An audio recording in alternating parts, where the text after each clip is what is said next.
Hello everyone. So we're gonna continue our genre discovery session with the third panel discussion for the day of the day, and the topic will be the international booking. So let me introduce our guests. We have Paul Judith from Sonar, and he's responsible for communications over there. International PR and press. Okay, so we have Igor Vidovic from Exit Festival. He's the booking coordinator over there. And we have Daniel Turner, booking agent from Earth Agency. All right. Let's jump directly into the middle. And let's talk about some booking strategies. What could be an ideal booking strategy? What could be an ideal mix? Remember that we have a lot of young talented artists there, and we want to give them some good advices. Who would like to start? Okay, hi. Thank you for having me here. So basically, I'm from Exit, and we are a big festival. There are like 50,000 people every day on the 4-day festival, and the booking process is complex because there needs to be diversity in genres, and first of all we need to focus on the headliners and like ticket selling acts that will like do the job at the end, you know, but beside of that, we book a lot of underground and electronic, hip hop, world music, reggae, Latino acts, pop, rock, that is mainly focused on regional performers like bands and DJs, but there are a lot of, there are like 2 or 3 big stages. One is like a main stage that is selected, which is selected by the mostly mainstream acts, and then on the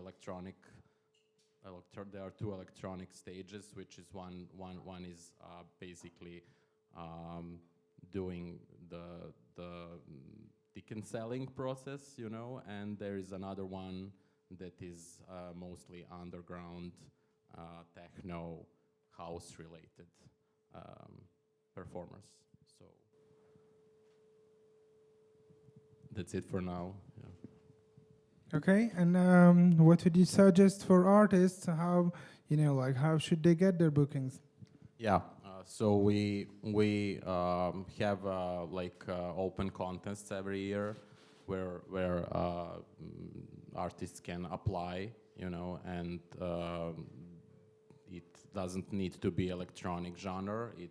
It's like for everyone, but depends of the space on the stages. We select a few of them every year to perform and have them there like presence on our festival.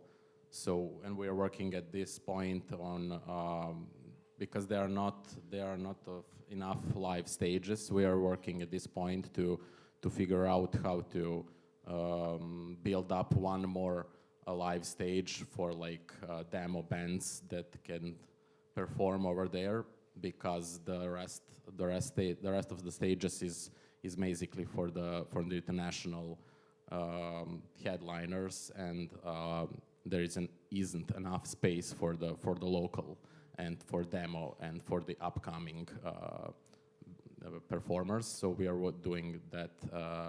Probably from next year we will have enough space, because we are on the fortress and we don't have enough.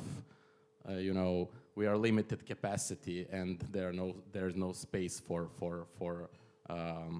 too many acts and stages, so we need to figure it out how to manage it. Okay. Paul, how does this go at Sonar? Yeah, I mean, I think the thing that Sonar's always done, I mean, Sonar's been going, we celebrated our 30th anniversary last year. So it actually started, we looked into it with the excuse of the 30th anniversary, but it was the first city-based electronic music festival in the world, which we always thought. We have a problem that we tend to not talk about all of the stuff that we've done, because there's a lot, but we're trying to change that now. Anyway, so since the first edition, from a booking perspective, we've always tried to take a snapshot of where music is in the present moment. Electronic music, because that's what we were interested in, you know? People seem to think, or some people think that, you know, we're predicting the future, but that isn't really the goal, and that hasn't ever been the goal. When we do have a very good track record of spotting things that then become either culturally important, I would say, more than mainstream success. Arca, Rosalia is a very good example from recent years, you know, of things that we've taken a gamble on because we liked it, you know, because we could see something, but we're not trying to predict the future. We're not trying to like be trend-setting or hype. What we're trying to do is show where the culture that we love is in any given year. And obviously all festivals are curated, so all of the lineups of any festival is like chosen by people. But I think Sonar has something that it shares with certain other festivals in Europe as well, in the sense that it's very much based on obviously relationships with agents such as, you know, Daniel, and long-standing relationships, but it's based on us trying to have that goal set right at the beginning. Every year it's the same thing, or 2 years in advance. It's like, where is electronic music and culture now? So that's our guiding principle for booking. Yeah, I'll talk a bit more about other festivals in this space later on. But that, if you ask us what our approach to booking is, it's that we want to take a snapshot of what's going on, and we choose the artist based on that, not necessarily based on who had the biggest viral hit on TikTok, or with all respect to agents, like what you're trying to sell us, you know. Obviously it factors in, but that's not the guiding principle. Yeah, I guess I'm from the complete opposite spectrum, because I'm trying to get artists onto these festivals. That's my job. But I guess from a booking agent perspective, I kind of put it into three sort of categories for artists, where there's like a smaller breakthrough artist that you either find or has approached you, maybe a medium level artist who just needs maybe a different strategy, is already with an agency or has been in the past and it hasn't worked out, or maybe a bigger tier artist who again might need something fresh, a change of perspective from the people that they're working with at the minute. So I guess as an agent, my job is to build a booking strategy around the needs of this artist, whichever category that they're in.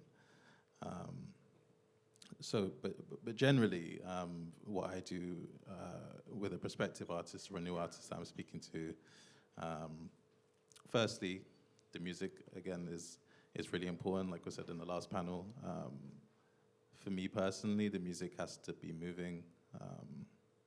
It has to hit me like inside, rather than just, you know, TikTok numbers or Instagram numbers, you know, or Spotify monthly listeners. I mean, these things are important, but they're not the be-all and end-all for me personally.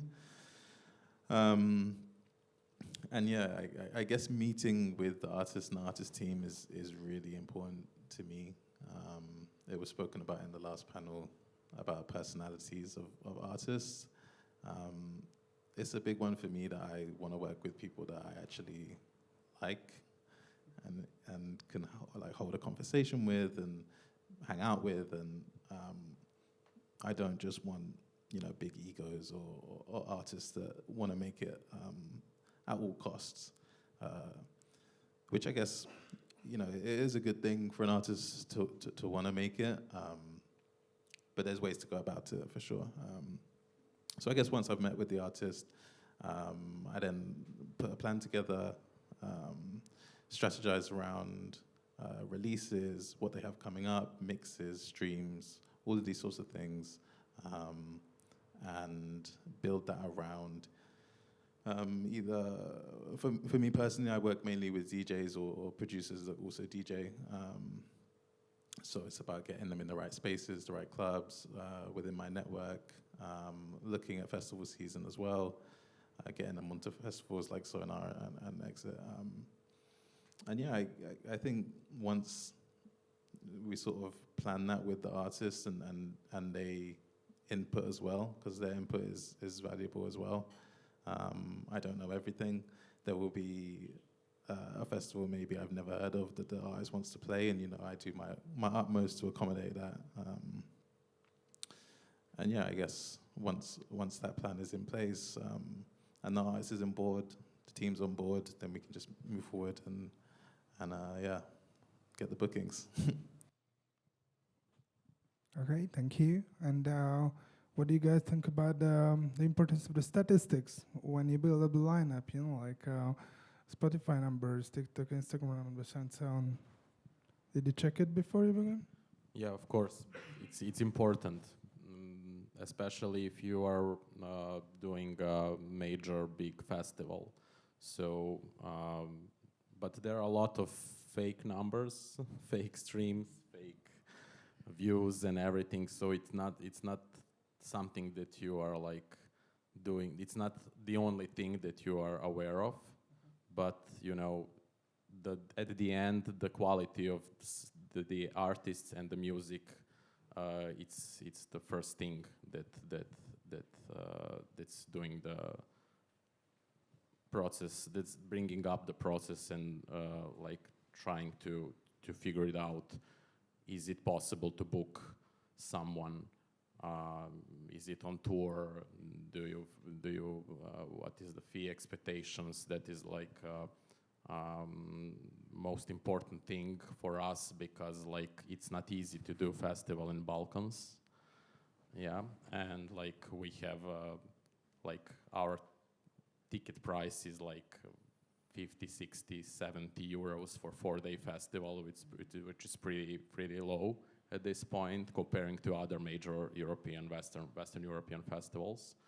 So like we need to figure it out how to make it, yeah, work, But like the numbers are big, but like not the thing that like it's a deal breaker.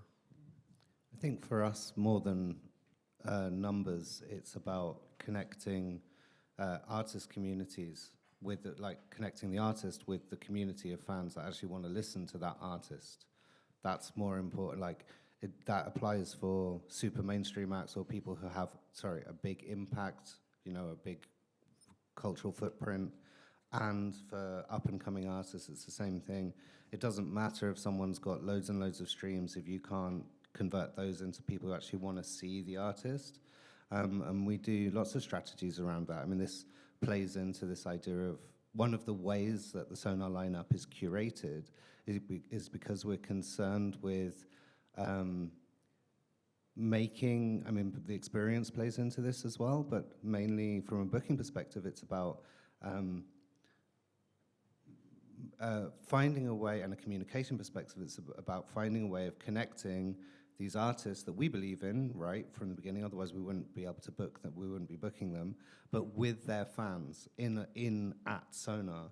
And one of the ways we can do that is by booking sort of transversally, looking at what are the shared communities, so it's not just about one artist, it's about a number of artists that have a similar appeal, not a similar sound, but have sometimes through sound, sometimes they have a similar fan base, and we can book them. We do a lot of stuff with showcases and giving a platform to sort of up and coming scenes in a way. When we're booking, we do think about what scene does this fit into, So then it doesn't just become, the numbers don't become irrelevant, but it's like we can. They're less relevant when you think about how they actually translate to tickets sold and people on the ground.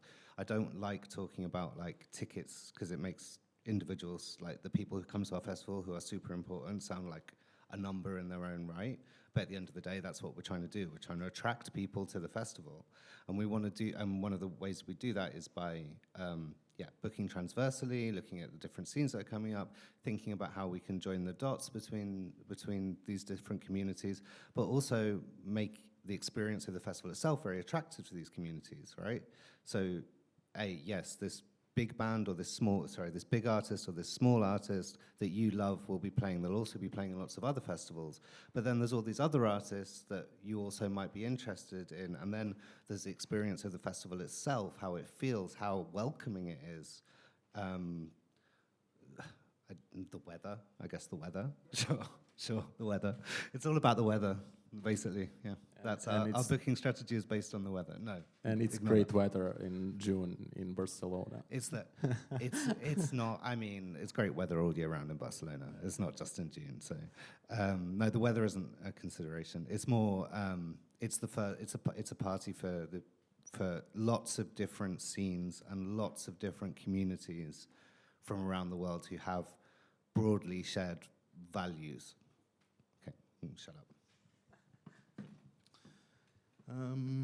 I think personally for me, and less generally as an agent, but personally for me, the numbers aren't that important. If I feel an artist will work within my network, or I'm sent something that I'm really enjoying, really feeling, and I feel like I can work with them as a person, and I can get them in the right spaces, in front of the right people, and those people that I'm speaking to about them as well are on board, then I feel like, you know, there's this synergy that maybe numbers won't portray. On the flip side, you know, especially for live acts, maybe less so DJs that are doing hard ticket events, selling their own night. If it's for live acts that are, you know, the burden is on them to sell the tickets, you will look at streams, you will look at social media following, their levels of content. But yeah, generally when I'm looking at an artist, numbers are maybe the third or fourth thing that I look for. Yeah, but that's just me. It might be different for other agents. I think the human factor is increasingly important, right? Just going back to this data point, before the pandemic, I look after European special projects. We actually built a music analytic predictive software based on AI called Future Pulse, which then we sold off. And there were some interesting things on a local booking aspect, like, you know, how many times people have played and what's the likelihood they're going to come through again. All of that stuff kind of worked. But going back to your point about there being lots of fake numbers, we found out that it was impossible to build a truly predictive analytics software because the majority of the views and numbers were basically from, I mean, they weren't AI generated back then, they would be now, but they were from bedroom producers just making stuff to go on playlists. And they had no interest in touring, no interest in like playing. So like the numbers can be deceptive. I guess that's the takeaway, right? The numbers themselves don't tell the real story. And unless you have that human element of being able to choose artists based on accumulated knowledge and context, because context is missing from a lot of these, you know, platforms and I think the human context, both on the booking side, on the agent side as well, like you say, like building up a relationship and then knowing how to situate that artist's context in the context of, you know, a festival as well, that's super important. Anyway. Yeah, exactly. And just thinking of a newer artist that's breaking through, they may not have the numbers, and that shouldn't be, you know, a deterrent for you if you're really feeling the music. As well, like as agents, we get sent music either from artists, promoters, festivals, that maybe have not even put anything up yet, or labels especially. They might just send through an artist that they're planning on working with, but yeah, they haven't released yet, they don't have the numbers, but if it's got that backing behind it, and you trust your network, whether that be, promoter, label, yeah, that's something that you take into account as well. That's something what we can predict, but we really have to. That's our job. So. Okay. I'm coming to you, Daniel, and at first, but of course we can continue the discussion together. So, how does your agency select the artists? I mean, into the roster. How do you pick this? How do you decide if you want someone in the agency or not? So I guess there's multiple ways. Our agency, it's not massive, but it's not small. It's kind of in the middle at the moment. We have around 21, 22 agents, maybe a bit less at the moment. And it's a very eclectic roster.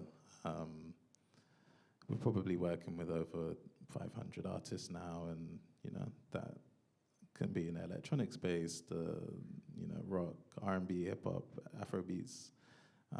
We as an agency look after effectively everything, and specifically as an agency, we work together a lot. As agents, we speak a lot, we meet a lot, and we talk about prospective artists that agents are thinking of maybe pursuing. We have, like talent meetings where we'll put forward artists that maybe we personally might not be the best to work with, but another agent at Earth would be good for. So yeah, we have multiple streams of taking on new artists, and I think being based in London is a real benefit. It's a real cultural hub. Myself growing up in London and living there practically all of my life, I've seen so many subgenres, especially of electronic music, come through and break out in the last 20 years-ish since I've been really into music. And yeah, I think just being based in London, being in that hub is really beneficial to us as an agency. Yeah. Everything starts in London. Everything starts in London, yeah. And do you have any kind of platform for upcoming artists? Can they reach out to you? We don't have a platform per se, but we do get lots of submissions sent in via email, either to ours personally or, like our Earth agency email. And we try as best as we can to listen to everyone and respond to everyone. If it's not something that's for us personally, then we'll have a think about which agent it might work for. We tend not to just forward stuff on to everyone. We like to be a bit more specific when we're placing these prospective artists, because we don't want them to just, be, even if we don't like the music personally, we don't want them to just sort of throw them to the side. We want them to be treated, as a human, as a person. So we want to get them in front of the right people, and even if no one at the agency is feeling like they can do it, we'll go back with a response that, is nice, rather than, not replying or, just palming them off. We do pride ourselves on being an agency that tries to respond to everything in the right way. I think we arrived here. It's a really important topic, at least for our audience. Where do you guys search for new music, new artists? Where do you pick the talents of the future? From a lot of different places, we basically listen. There's like a team of like 10 people doing like different kind of bookings for our events, because beside Exit we have a lot of other events going around, local and international and everything. So everyone from the team is like focused on some kind of genre or some kind of music. There are few people who are like doing heavy metal, pop, rock, hip hop, emerging genres, electronic, hip hop, rap, trap, or whatever. So basically, we are taking a lot of on magazines, websites, like where can we find new and interesting artists. We are always taking a look of the other festivals.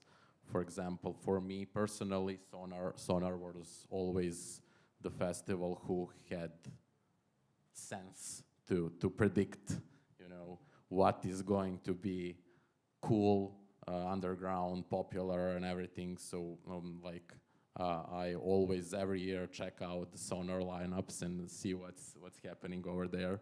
So taking off, of course, Spotify numbers.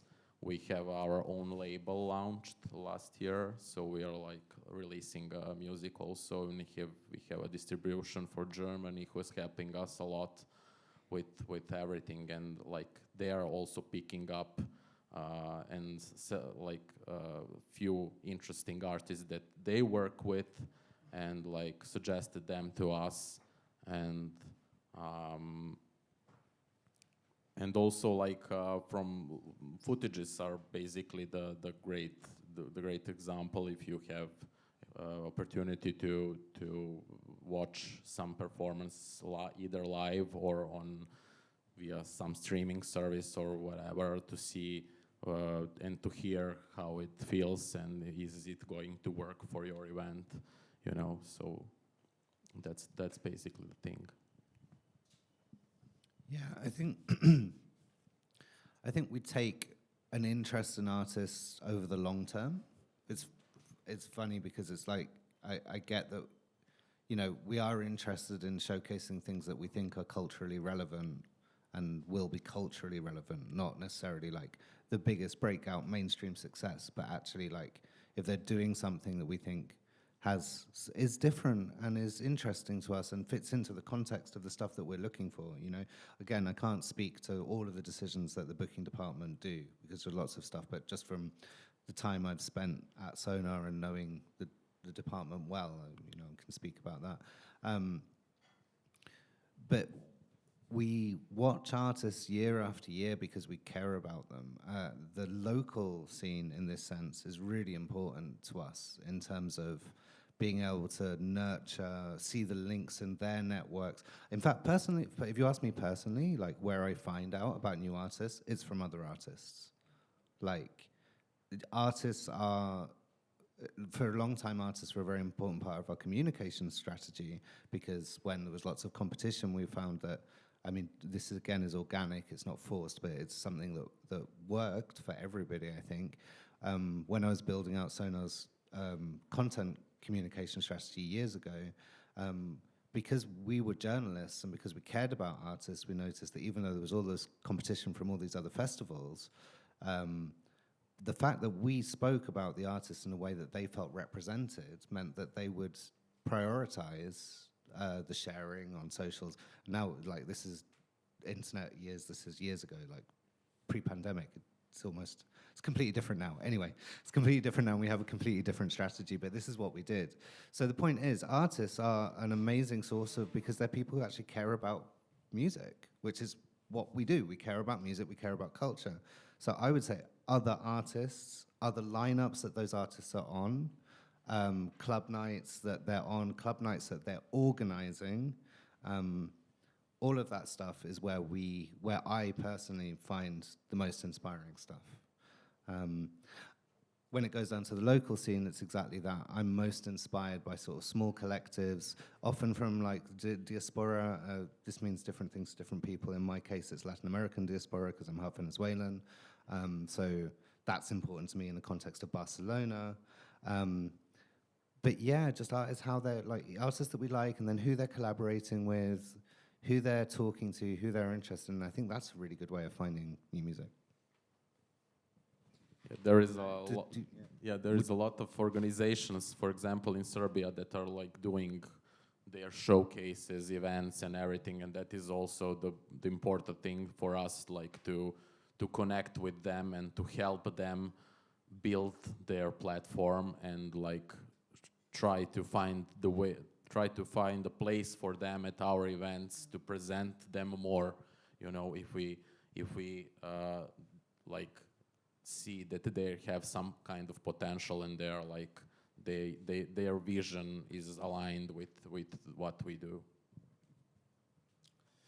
Yeah, I think to that point as well, I try to attend as many things as I can across Europe, especially. I'm always at the Great Escape. I'm going to Reeperbahn this year. All of these showcase type festivals where new music is prioritized. These are really good places to find new music. On a personal level, when I'm trying to find new stuff, I follow a lot of Spotify playlists, especially magazine playlists like Line of Best Fit, Clash, Dummy. They are always really tapped into new music. I like to think I am, but there's only so much I can listen to when I have a full-time job as well. And it's these people's jobs to actually find the new music, so they're really good. As well, like Paul said, the artists are probably the people that are tapped in the most. They are there playing the shows, they're meeting these new artists, they're putting on these new artists. So I always look at festival lineups, club lineups, artists that I really like, or even artists I work with. I will speak to them and ask them, you know, what's popping in the minute. Like that might sound like I'm really old, but you know, I work with a lot of artists that are maybe 10 years younger than me and listen to different things than me. Exactly. Yeah. So it's that's a good way of tapping in. I think there was a really important part here, because before we were discussing the question if the people who work in the music industry are curating festivals, where they are picking up new artists, what they are listening to, and now we can realize, we can trust that everyone who's here, they are checking the blogs, following playlists, attending showcase festivals. So everyone who want to get booked, let's go to the showcase festivals, play there, send your demos to the agencies, to the magazines, and try to get everywhere. Okay. I think that thing about magazines is really interesting, because obviously that's my actual job, but I don't see them as being so important to the discovery of new music as perhaps they were. I think that's just a personal thing for me, because I don't have as much time to listen to new music. I need to find things where it's all in one place, and they will always have a specific staff member curating that playlist. And generally, for me, the music is like what I listen to as well. I think I'm a terrible cynic, basically. I mean, it's fair enough. Another good one for me is Crack Mag, because they do a lot of electronic and alternative left field style electronic music as well, which, you know, the newer stuff I'm not as tapped into as I once was. So it's just good for me to look through these playlists, and they're updated weekly, so it's good for me. Yeah. Okay, since we're in Eastern Europe, let's talk about let's talk a little bit about the situation here. So, what opportunities you can see for like local performers from this region? How they can get booked, get released? How's the situation for us? First of all, they need to work a lot, produce a lot, do a lot of new music, try to release them, attend showcase festivals, get to those speed networking meetings with the people from the industry, try to stay in touch with them, send like always new things that are they working for.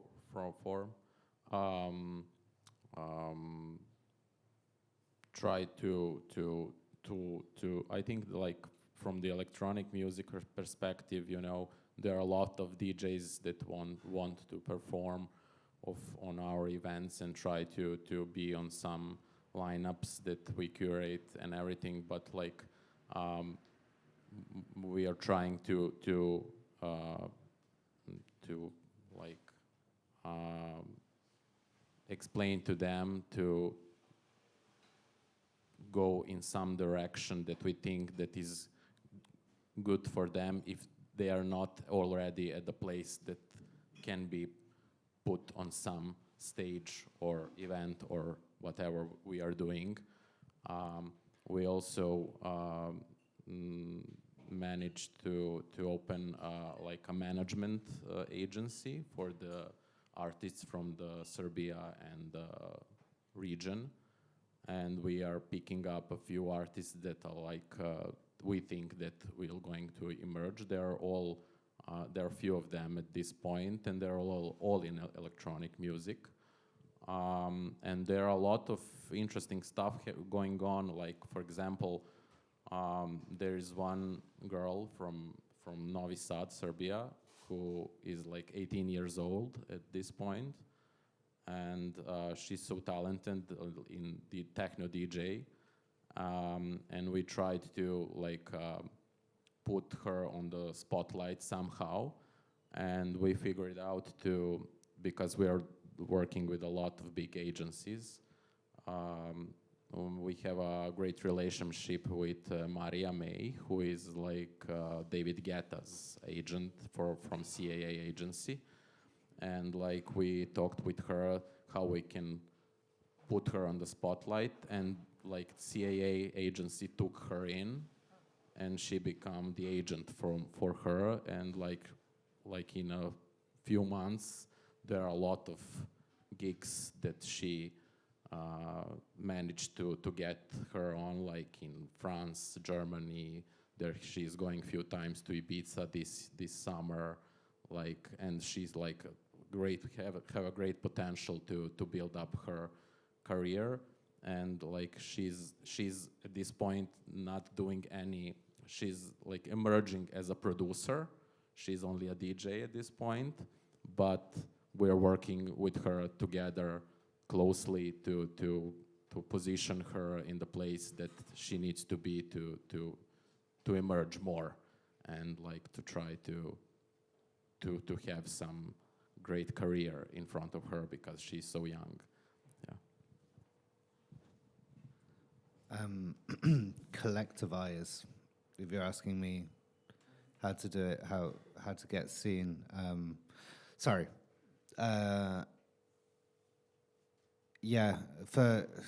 I think all of these, I think it's great that there's a pipeline of showcases, and you know, culture is very much under attack. So if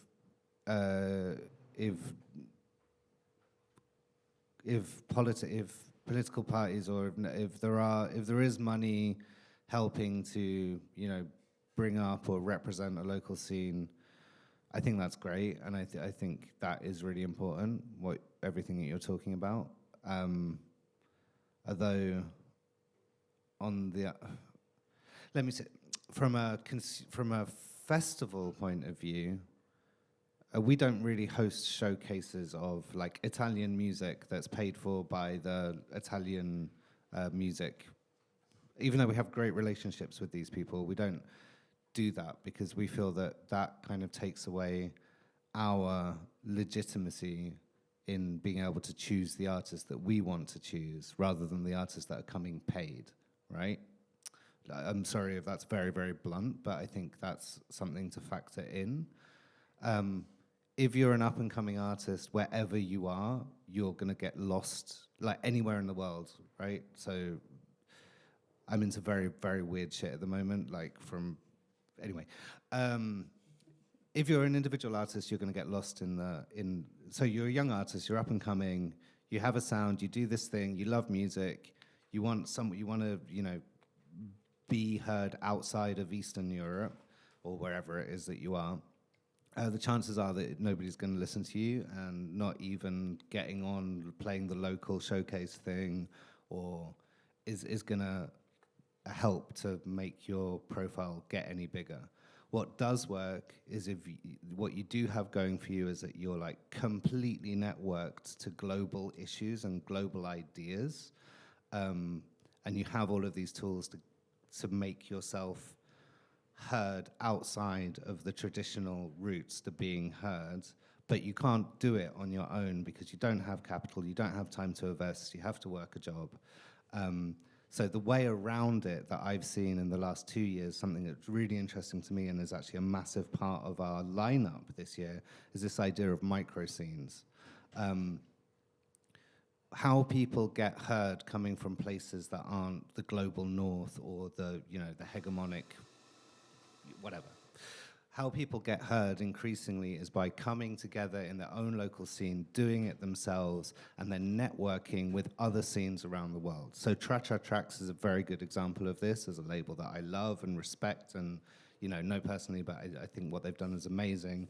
But like Tracks, there's Maricas, there's Toro, there's, these are all Spanish examples, not Spanish, but Spain-based examples.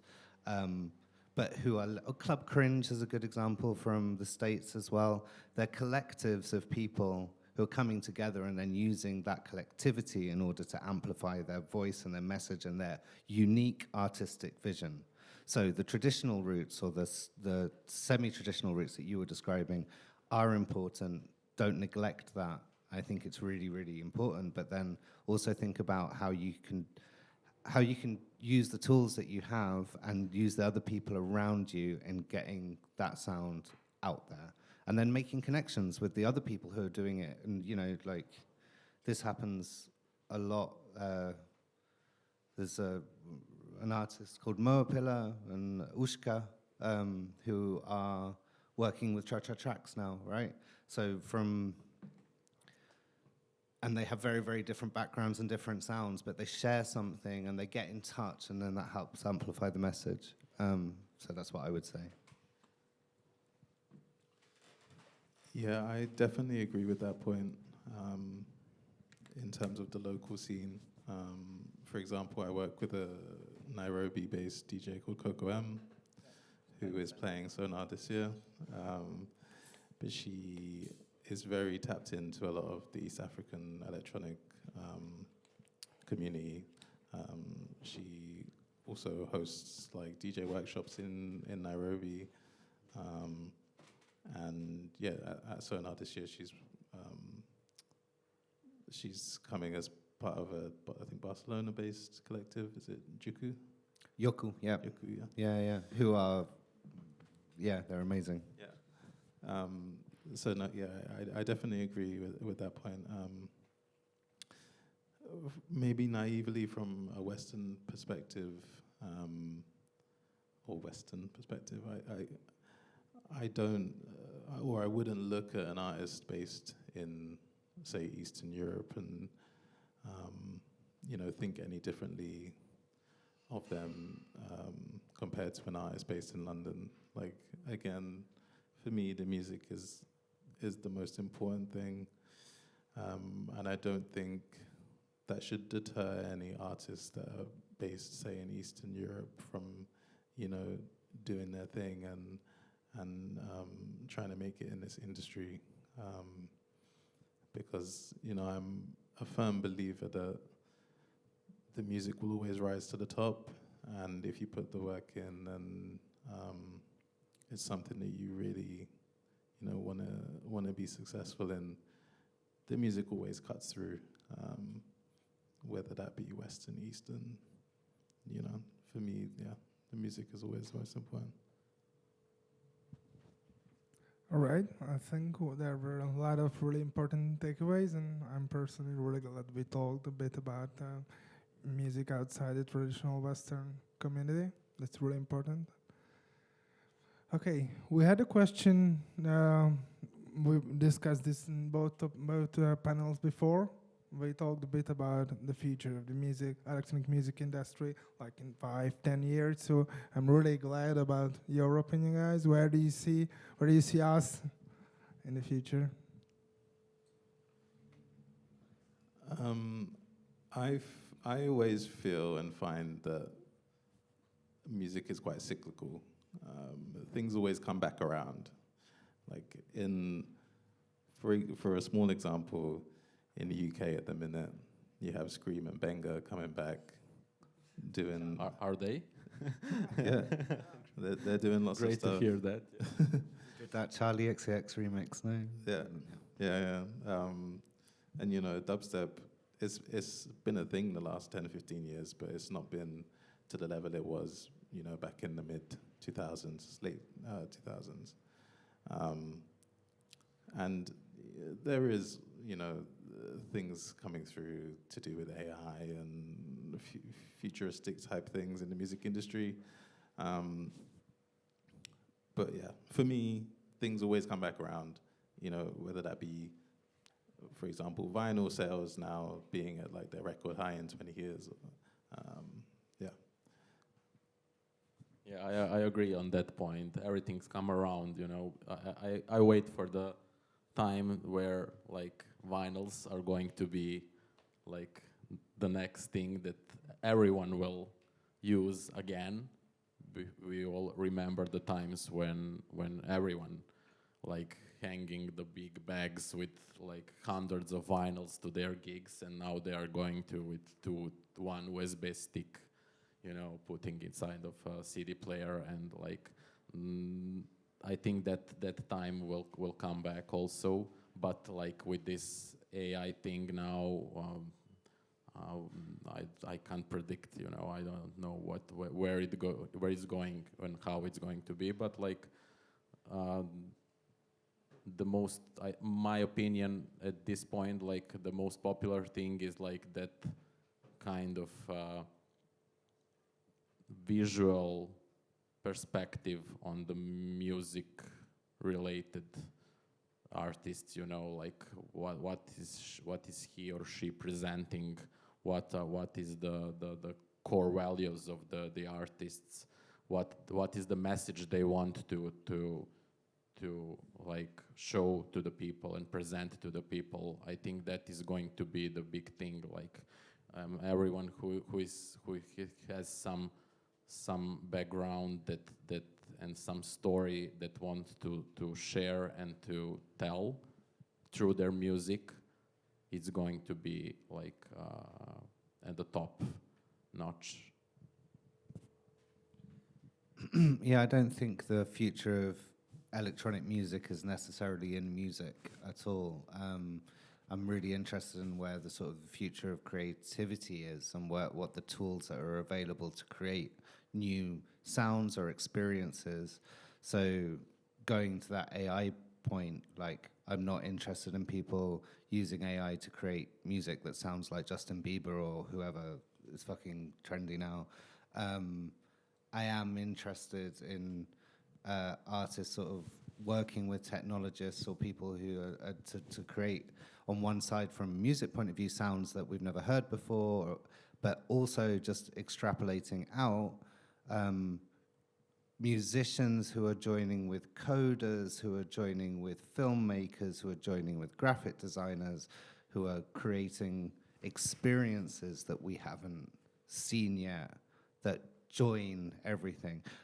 I think the most important thing right now is access to technology. No, I hate the word technology. Access to ways of expressing yourself. Like there are more ways of expressing yourself than ever before, and also access to a network in order to leverage that and get those things out there. So I think the future of music is more about mashups of different creative pursuits, which is why, I mean, at Sonar, you know, increasingly the Sonar Plus D part of the program is given over to where all innovations, where innovation is headed in all of the creative industries, like music, fashion, gaming. And an offshoot of that is that it's not just about the separate creative industries, but by bringing them all together, you get new things and new collaborations. And I think increasingly that's going to be more important and more interesting as well. Experimental video games need soundtracks, right? Yeah, so I'm not scared about the future of music. I just think it's going to be more exciting than we imagine, and it's going to be based on collaboration and creation, co-creation, I would say. Yeah. All right, I think we all can see a lot of promising things ahead of us, which is really great. So, like summing up our conversation, we should give some advices. We should summarize what we were talking about. So let's suggest some first steps for our audience, for the local young Hungarian producers. What should they do? Where should they go to like step into the international music market? I would say don't ever be scared or deterred from sending an email or sending a message to someone. Even if 1, 2, 3 people may not respond, someone will eventually. And, you know, that could be the person that is the right fit for you, whether that be agent, label, you know, a mix that you want to do, a streaming site that you want to play on, for example. Yeah, I just feel like at this point when we've got so much access to different areas of the industry, you need to just put yourself out there. And it may be difficult, like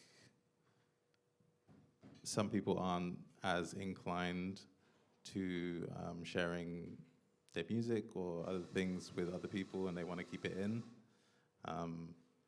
But there's always going to be someone that enjoys what you do and wants to work with you. So yeah, that would be my advice. I agree on your point as well. I know a lot of producers that like are doing their music, and their thought about their music is like, it's not good yet, you know.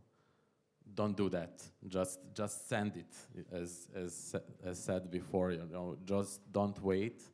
Don't wait to be perfectly aligned with everything that you want. Just like send it to labels, send it to agencies, like do your own show, record yourself at home doing some set, do on that set some interesting stuff that could be interesting to other promoters and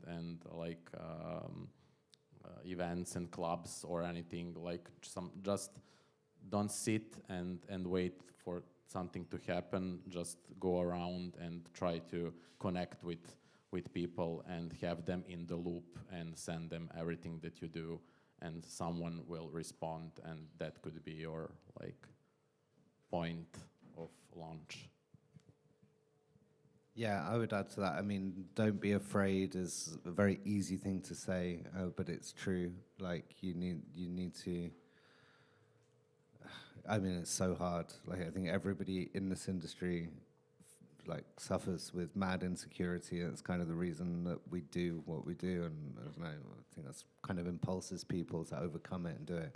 But more than that, I would say collaborate as widely and as well as you can with other people, because again, like, I didn't want to make this into a mental health thing, but it is a mental health thing, and we can't do things on our own.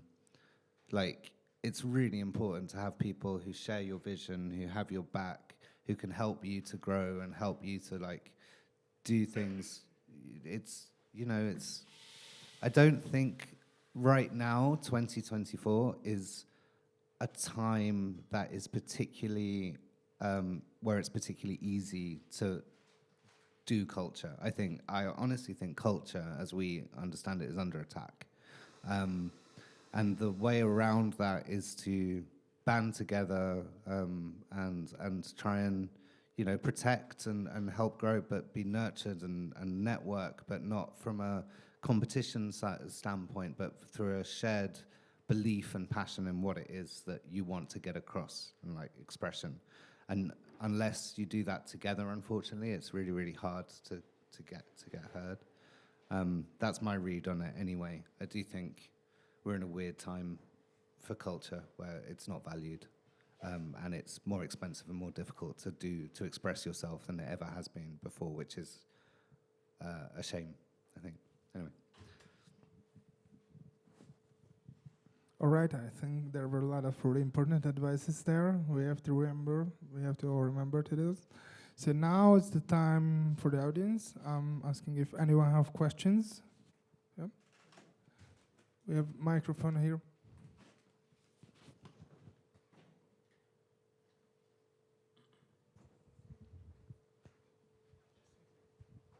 Hello, I'm nice to you. I would like to ask from the organizers, what do you think about bigger live acts who has unique stage look, looks like a band, but they are not suitable behind the DJ table, and he has a more expensive logistic cost like a band, but audience can see what's happening and they get something different like a DJ. Do you like it? Do you prefer it? Or do you think about, is it a problem? Oh, no, thank you. Thanks. Okay, yeah. Do you have some artists, for example, yeah, which one?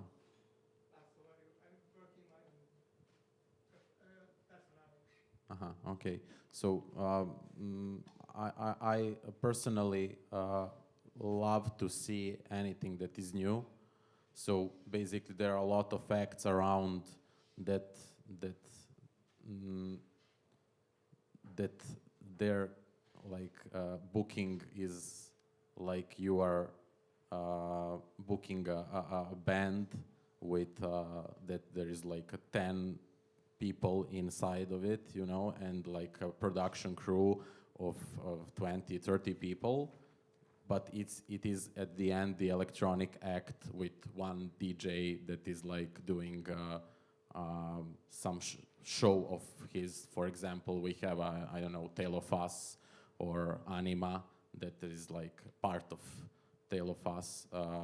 He's doing some, for me personally, incredible stuff, but I don't like what it brought in people, because like people who are on that show, for example, are not aware and present at the moment. Everyone is like having their phones up and like recording the show and not thinking about how to record a video of the show and not to enjoy themselves in that audiovisual like performance.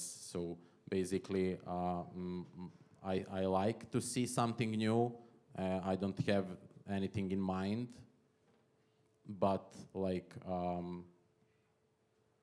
as you said, like it's complicated period, and we are living in complicated times, and like there are different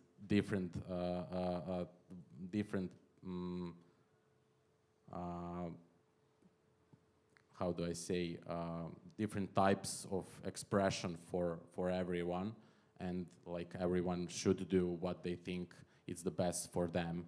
But like people, for visitors, like it's they should try to enjoy more in the show and to get along with the atmosphere, and not to like looking at their phones and recording and everything. So I don't know, is it good enough answer for you? Yeah, but I tried.